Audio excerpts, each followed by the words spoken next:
আপনি এই লেকচারে বললেন যে আল্লাহ তাআলা জানেন যে প্রত্যেক মানুষ ভবিষ্যতে কোন কোন কাজ করবে।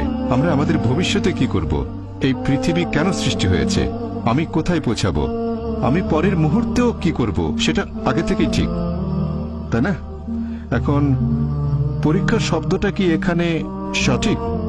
কারণ আমরা যখন পরীক্ষা দেওয়ার কথা বলি যুক্তির সাথে, তাহলে পরীক্ষা এমন একটা জিনিস যার ফলাফল আগে জানা যায় না। এখন আমরা যখনই পরীক্ষা শব্দটা বলি সেখানে ফলাফল অজানা, তাহলে এটা কি সঠিক? কারণ যদি এটা জানা থাকে, আল্লাহ জানেন এর ফলাফলটা কি হবে, আমাদের প্রত্যেকের কি হবে, আর আমরা কে কোথায় যাব, তাহলে আমরা এখানে এসেছি কেন? স্যার আরেকটু বুঝতে পেরেছি। একবার একটা প্রশ্ন প্লিজ। না, এই প্রশ্নটাই শেষ করতে চাই। প্রশ্নটা কমপ্লিট করবেন? হ্যাঁ। আর ছোট একটা লেকচার ধরেন দিয়ে ফেললেন। আপনি একজন বিজ্ঞানী, আপনি কেন একটা গবেষণা করবেন, কিন্তু আপনি জানেন ফলাফলটা কি, তাহলে এখানে এই গবেষণা করার প্রয়োজন কি? ভাই আপনি প্রশ্ন করলেন, ইনশাআল্লাহ অমুসলিম ভাই বোনদের প্রশ্ন করার সুযোগ দেন। আমরা অমুসলিমদের প্রশ্নের উত্তর দিতে চাই। ভলান্টিয়ারদের বলবো অমুসলিমদের সামনে নিয়ে আসেন। কোন অমুসলিম থাকলে আপনারা লাইন ভেঙে সামনে আসেন, আমাকে প্রশ্ন করতে পারেন, আমরাও সেটা চাই। ভাই মুর্তজা প্রশ্ন করলেন, যখন কোনো একটা পরীক্ষা নেওয়া হয় ফলাফল আগে থেকে জানা থাকে না, ফলাফল জানা থাকলে পরীক্ষা হলো কোথায়? একটা সায়েন্টিফিক টেস্টের রেজাল্ট আগে জানা থাকে না, রেজাল্ট আগে জানলে পরীক্ষাটা হলো কোথায়? সুন্দর প্রশ্ন। কেউ আল্লাহকে পরীক্ষা করবে না, আল্লাহ সব ফলাফল জানেন, তবে আল্লাহ এই পরীক্ষাটা দিচ্ছেন না, পরীক্ষা দিতে হবে আমাদের। আমি আগে ফলাফল জানি না, আমি আমার ফলাফলগুলো জানি না, আমি জানি না বেহেশতে যেতে পারবো কিনা। যদি জানতাম বেহেশতে যাব, তাহলে আজকে কষ্ট করে মাদ্রাসায় আসতাম না। এই পৃথিবীর বিভিন্ন দেশে যায়, আমার অনেক পরিশ্রম হয়, আমি তো জানি না আমার জন্য বেহেশত নিশ্চিত কিনা। যদি জানতাম নিশ্চিত বেহেশতে যাব, তাহলে খালি খালি কেন ডাক্তারি ছেড়ে দিয়ে দাওয়া দেবো?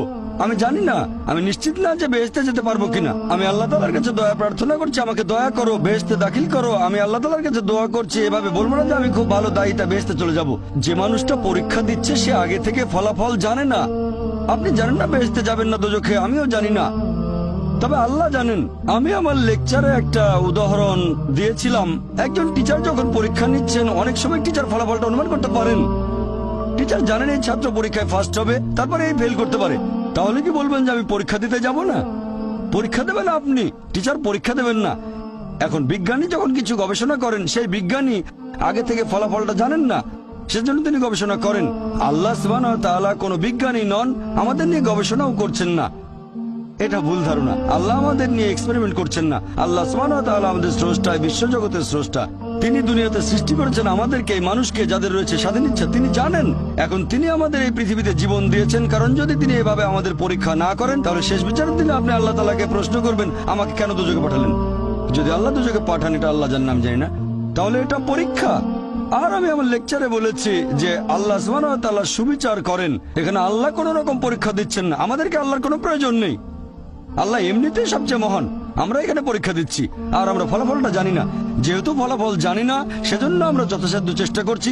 আর আমরা আল্লাহ তাআলার কাছে দোয়া করব, তিনি যেন আমাদের দয়া করেন, আমাদের ক্ষমা করেন, বেহেশতে দাখিল করেন। আমিন।